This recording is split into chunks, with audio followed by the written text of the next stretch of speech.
శ్రీ సీతారామచంద్ర స్వామి పరబ్రహ్మణ్యే నమః. ఆపదామపహత్తారం ధాతారం సర్వసంపదాం లోకాభిరామం శ్రీరామం భూయో భూయో నమామ్యం. భగవద్బంధులందరికీ కూడా శుభోదయం. శ్రీ విష్ణు సహస్రనామ స్తోత్రము మరియు వ్యాఖ్యలో భాగంగా మనం ఒక శ్లోకాన్ని చూస్తున్నాం. అసంఖ్యేయో ప్రమేయాత్మా విశిష్టశిష్టకృచ్చిచు సిద్ధార్థసిద్ధసంకల్ప సిద్ధిసాధన. దీంట్లో మనం అసంఖ్యేయో అప్రయాత్మ విశిష్ట శిష్ట అక్కడి వరకు చెప్పుకున్నాం. సిద్ధార్థ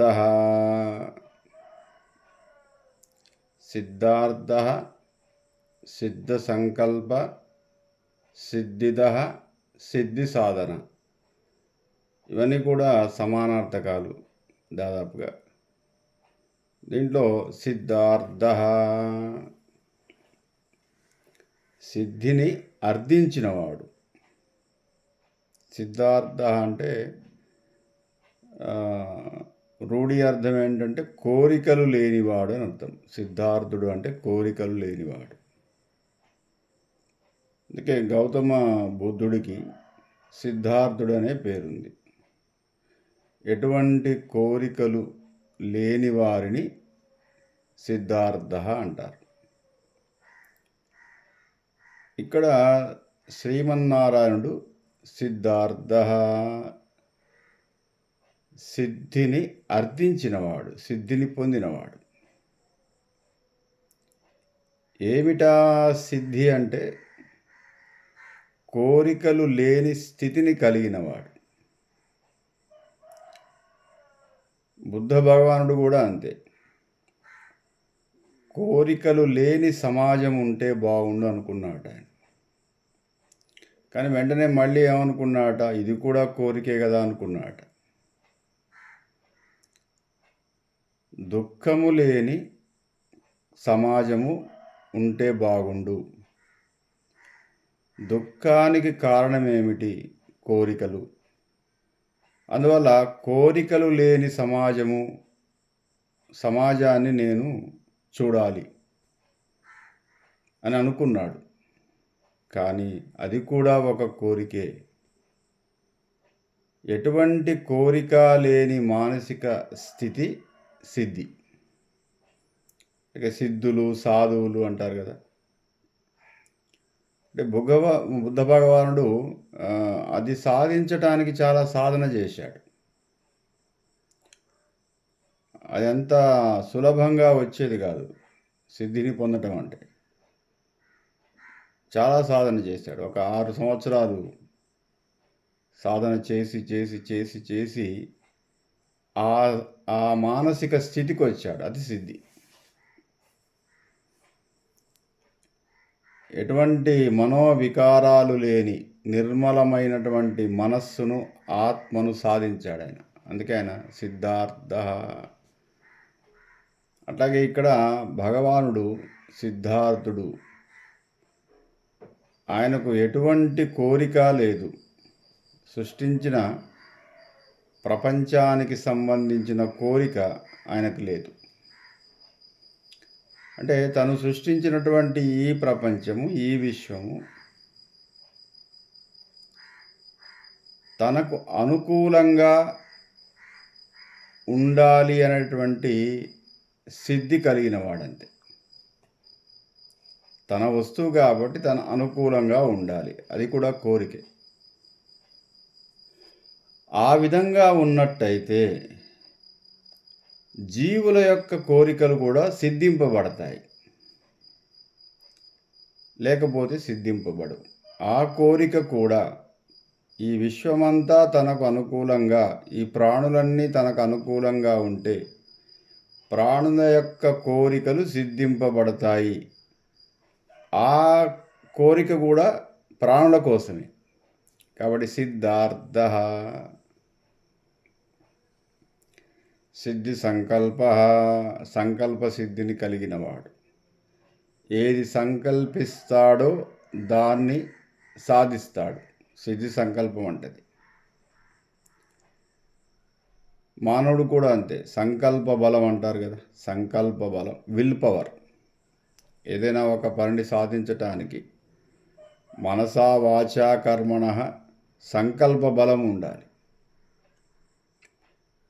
అంటే ఒక పాజిటివ్ థింకింగ్ ఉండాలి. ఇది నా వల్ల అవుతుంది, ఇది నేను చేయగలుగుతాను, ఈ పని చేయటంలో ఎటువంటి ఆటంకాలు వచ్చినా ఎదుర్కొంటాను, నాకు ఆ ధైర్యం ఉంది, నేను ఈ లక్ష్యాన్ని చేరేదాకా విశ్రమించను, ఈ లక్ష్యాన్ని నేను ఛేదించగలను, నేను మాత్రమే చేయగలను, నాకు సాధ్యమే. అది సంకల్పం. ఈ సంకల్పాత్ క్రియతే సాధ్యం అన్నాడు. మళ్ళీ సంకల్పము చేసినంత మాత్రము చేత సాధ్యం కాదు, క్రియతే. మళ్ళీ దానికి అనుగుణమైనటువంటి క్రియ చేయాలి, ఆ మార్గంలో ప్రయాణించాలి. లక్ష్యాన్ని సాధించటానికి కావలసినటువంటి మార్గాన్ని ఏర్పాటు చేసుకొని దాని యందు నిష్ఠతో ప్రయాణించాలి. అప్పుడు సంకల్ప సిద్ధి కలుగుతుంది. సిద్ధార్థ సిద్ధి సంకల్ప సిద్ధిద సిద్ధి సాధన. ఏదైనా సిద్ధించాలంటే సాధన చేయాల్సిందే. సాధనమున పనులు సమకూరు ధరలోన. సాధన చేయకుండా, పని చేయకుండా, క్రియ చేయకుండా ఏ పని సాధ్యము కాదు. అద్భుతాలు ఏవీ కూడా జరగవు. ఒకవేళ జరిగితే అది భగవంతుడి యొక్క సంకల్పం. మానవ జీవితంలో మానవుడి యొక్క కోరికలు నెరవేరటానికి ఏ అద్భుతము జరగదు. దానికి సంకల్ప సిద్ధి, సాధనా సిద్ధి, ఈ రెండు ఉండాలి. ఇవి లేకపోతే ఏ కోరిక మన్నింపబడదు, తీరదు. ఒకవేళ తీరిందా అది భగవత్ సంకల్పం. ఆయన సిద్ధ సాధకుడు. తను సంకల్పము చేత మనకు ఆ కోరిక నెరవేరి ఉంటుంది తప్ప మన ప్రమేయమేమి ఉండదు అప్పుడు. కానీ అరుదు, సాధ్యం కాదు. కాబట్టి ప్రతి మానవుడు తన కోరిక, తన లక్ష్యము సిద్ధింపబడాలంటే తప్పకుండా సాధన చేయాలి. సిద్ధిద సిద్ధి సాధన. క్రియ చేయాలి, సాధన చేయాలి. అటువంటి స్థితిని కల్పించేవాడు శ్రీమన్నారాయణుడు. కాబట్టి ఈ 4 పదాలు, ఈ 4 నామాలు కూడా కొంత సమానార్థకాలుగా మనకు కనిపిస్తాయి.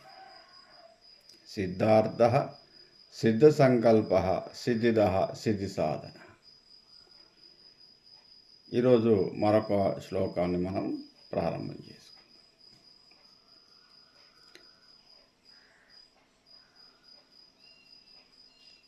వృషాయి వృషభో విష్ణు వృషపర్వా వృషోదర వర్ధనో వర్ధమానచ్చ విభక్తశ్రుతిసాగర. వృషాయి వృషభో విష్ణు. శ్రీ మహావిష్ణువు.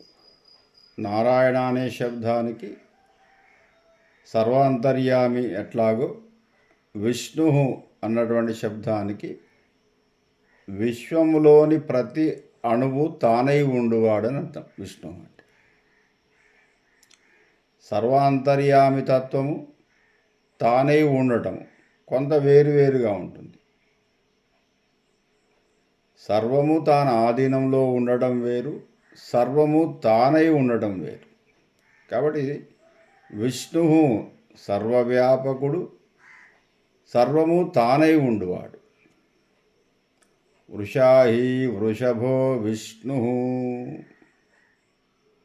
వృషాహి, వృషము అంటే వృష అనే శబ్దానికి ధర్మం, ధర్మం అనేటువంటి పర్యాయ పదం ఉంది. వృష అంటే ధర్మం. వృష అహి వృషాహి ధర్మస్వరూపుడు. నిరంతరము ధర్మాన్ని ఆచరిస్తూ ధర్మాచరణలో నిమగ్నమై ఉన్నటువంటి జీవులను రక్షించువాడు వృషాహి. ప్రతి క్షణము ధర్మాన్ని ఆచరించడానికి కావలసినటువంటి మార్గ నిర్దేశకుడు విష్ణు. ధర్మస్వరూపుడు. ధర్మము తప్ప మరొక రూపం ఆయనకు లేదు. ధర్మేతరమైనటువంటి రూపము ఆయనది కాదు, ధర్మరూపం ఆయనది. అందుకే వృషాహి వృషభో విష్ణు. వృషభ అంటే భా అంటే పుట్టడం, వృష అంటే మళ్ళీ ధర్మం. ధర్మమునందు పుట్టాడు, ధర్మస్వరూపుడై ఉన్నాడు, ధర్మమునందు లయింపబడతాడు. వృషాహి వృషభ, ఆయన స్వరూపమే విష్ణు, అట్టి స్వరూపమే విష్ణు. వృషాయి వృషభ విష్ణు. ఎవరయ్యా విష్ణువు అంటే ధర్మస్వరూపుడు.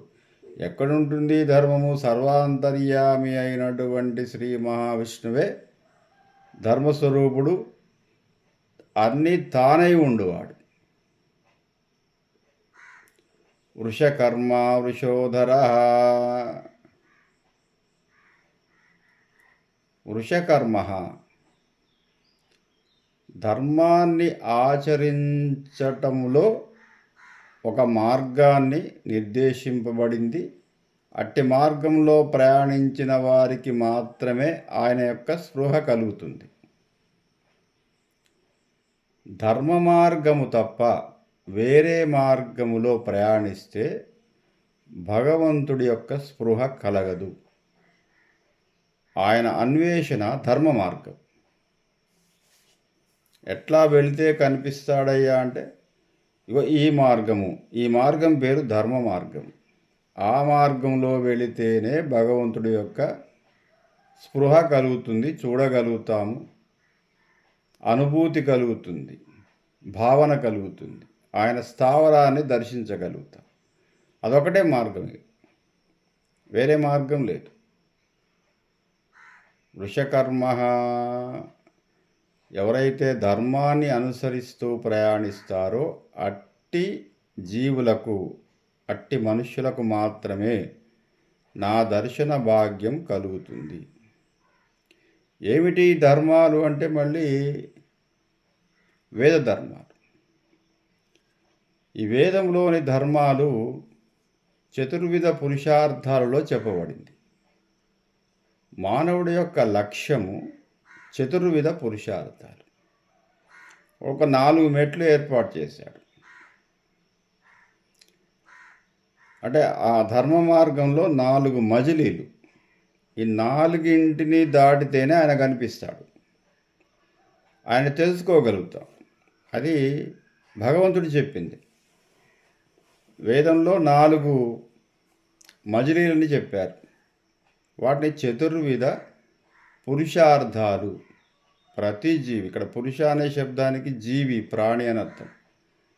ప్రతి ప్రాణి 4 విధాలైనటువంటి స్టెప్పులను దాటాలి. 1, 2, 3, 4. ఈ 4వ స్టెప్ దాటిన తర్వాత భగవంతుడి యొక్క దర్శనం కలుగుతుంది. ఈ మార్గం పేరు ధర్మ మార్గం. ఈ స్టెప్పుల పేరు ఏదైతే ఉందో చతుర్విధ పురుషార్థాలు. చతుర్విధ అంటే 4 రకాలైనటువంటి. ఏమిటి ఆ 4 రకాలు? మొదటి మెట్టు బ్రహ్మచర్యం, రెండవది గృహస్థాశ్రమం, మూడవది వానప్రస్థం, 4వది సన్యాసం. 4 స్టెప్పులు దాటితేనే, ఎక్కితేనే భగవంతుడి యొక్క ఇల్లు చేరుకుంటాము. ఏ మార్గంలో పోతే ఈ 4 స్టెప్పులు వస్తాయి అంటే ధర్మ మార్గంలో వెళితే వస్తాయి. ఈ 4 దొంతరలు ఎక్కాలంటే ఈ 4గిటిని సాధించాలి. ఈ చతురాశ్రమాలు ఏవైతే ఉన్నాయో బ్రహ్మచర్యం, బ్రహ్మచర్య, జ్ఞానాన్ని సముపార్జించడాన్ని బ్రహ్మచర్యం అంటారు. బ్రహ్మచారి అంటే చాలామంది పెళ్లి కానివాడు అనుకుంటాడు. దానికి అర్థమేమీ లేదు. బ్రహ్మచారి అంటే పెళ్లి కానివాడు కాదు, చదువుకునే అబ్బాయిని బ్రహ్మచారి అంటారు. ఎవడు విద్యార్థో వాడు బ్రహ్మచారి. దానికి వివాహంతో సంబంధం లేదు. ఎందుకు మరి ఆ విధంగా అంటారంటే, పూర్వము చదువంతా అయిపోయిన తర్వాతనే వివాహాలు చేసుకునేవాడు. వాడు బ్రహ్మచారి అంటే విద్యార్థి అని అర్థం. బ్రహ్మ అంటే జ్ఞానాన్ని సముపార్జించుకుంటున్నాడు, చదువుకుంటున్నాడు, విద్యార్జనలో ఉన్నాడు. అప్పుడేంటంటే ఆశ్రమ విద్యలు కాబట్టి వేదాధ్యయనం చేయవారిని బ్రహ్మచారి అంటారు. వేదం పూర్తయిన తర్వాత అప్పుడు మాత్రమే వివాహము, అప్పటి నుంచి గృహస్థాశ్రమం. కాబట్టి బ్రహ్మచారి అంటే పెళ్ళి కానివాడు అనేటువంటి రూఢి అర్థమేమి లేదు. ఎందుకు అట్లా వచ్చింది అంటే, పూర్వము ఆశ్రమ విద్య అంతా పూర్తి అయిపోయిన తర్వాత గురువుగారి అనుమతితో మాత్రమే వివాహాలు చేసుకునేవారు. గురువుగారు చెప్పేదాకా ఆగేవాళ్ళు. విద్య నేర్పిన గురువుగారు, "ఒరే నాయన, నీ విద్య పూర్తయింది, ఇక నువ్వు గృహస్థాశ్రమంలోకి వెళ్ళవచ్చు నాయన, నువ్వు వివాహం చేసుకో." లేదా గురువుగారే తగిన సంబంధాన్ని కూడా చూసేవారు. "పలానా అమ్మాయిని చేసుకో నాయన, నువ్వు పురుషార్థి అవుతావు" అని చెప్పేవారు. కాబట్టి బ్రహ్మచర్య ధర్మాలు ఉన్నాయి, గృహస్థాశ్రమ ధర్మాలు ఉన్నాయి. అంటే వివాహానంతరము ఏ విధంగా ధర్మ మార్గంలో ప్రయాణించాలి. వానప్రస్థం ఈ గృహస్థాశ్రమంలోని ధర్మాలను పాటిస్తూ ఉండగా వానప్రస్థం వస్తుంది. అంటే కొంత ముసలితనం. అప్పుడు ఆచరించే ధర్మాలు కొన్ని ఉన్నాయి. చివరగా సన్యాసం అంటే మళ్ళీ మొత్తం వదిలేసి కాషాయ వస్త్రాలు ధరించి వెళ్ళిపోవటం కాదు. న్యాస, ఈ ఇహపరమైనటువంటి సంబంధాన్ని కొంచెం కొంచెంగా వదిలేయటం, మనలో దాచి ఉంచిన దాన్ని వదిలేయటం. ఏమి దాచి ఉంచాం మనలో? ఈ ప్రేమానురాగాలు, ఈ అటాచ్మెంట్లు, బ్రతకాలన్న కోరిక, తర్వాత నా వాళ్ళు, మా కుమారుడు, నా కూతురు, నా ఆస్తి, ఇదంతా నాది అనేటువంటి దాన్ని చిన్న చిన్నగా వదిలివేస్తూ ఉండాలి. దాన్ని సన్యాసము అంటారు. మనసులో ఏ కోరికను ఎక్కువగా కాంక్షించటానికి వీల్లేదు. జరిగితే జరుగుతుంది, లేకపోతే లేదు. ఇదంతా ఏదో నేనే చేశాను, నేనే కష్టపడ్డాను, నేనే పిల్లల్ని కన్నాను, నేనే పిల్లల్ని చదివించాను, నేనే కొంత సంపాదించాను, పిల్లలకు కూడా ఇచ్చాను, ఓకే. కానీ ఇక దీని మీద ఎక్కువగా ప్రేమ పడటానికి వీల్లేదు. ఎక్కువ స్థాయిలో వారిని ప్రేమించటానికి, వస్తువుల్ని ప్రేమించటానికి వీల్లేదు. దాన్ని సన్యాసం అంటారు. ఆ స్థితికి వస్తేనే భగవద్ దర్శనం కలుగుతుంది.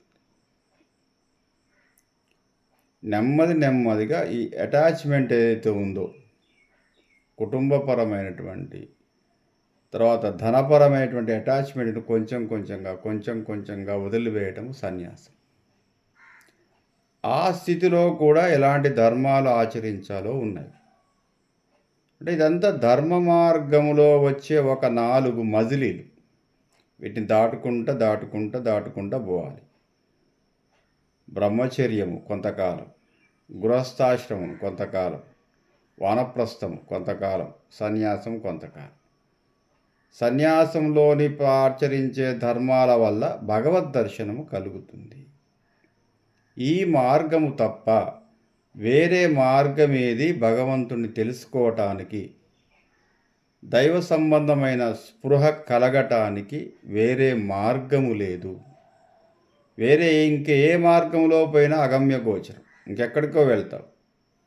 భగవంతుడి దగ్గరికి చేరు. ఆయనే చెప్పాడు వేదంలో, ఒరే ఇది మార్గం నాయన, నా దగ్గరికి రావాలన్నా, నా స్పృహ కలగాలన్నా, నా దర్శనం కలగాలన్నా, నా దీవెన కలగాలన్నా, లేదా నీకున్నటువంటి లక్ష్యం నెరవేరాలన్నా, నా కృపా కటాక్షాలు నీ మీద ప్రసరించాలన్నా ఇది మార్గం. ఇది ఒక్కటే మార్గం. ఇదే రాజమార్గం.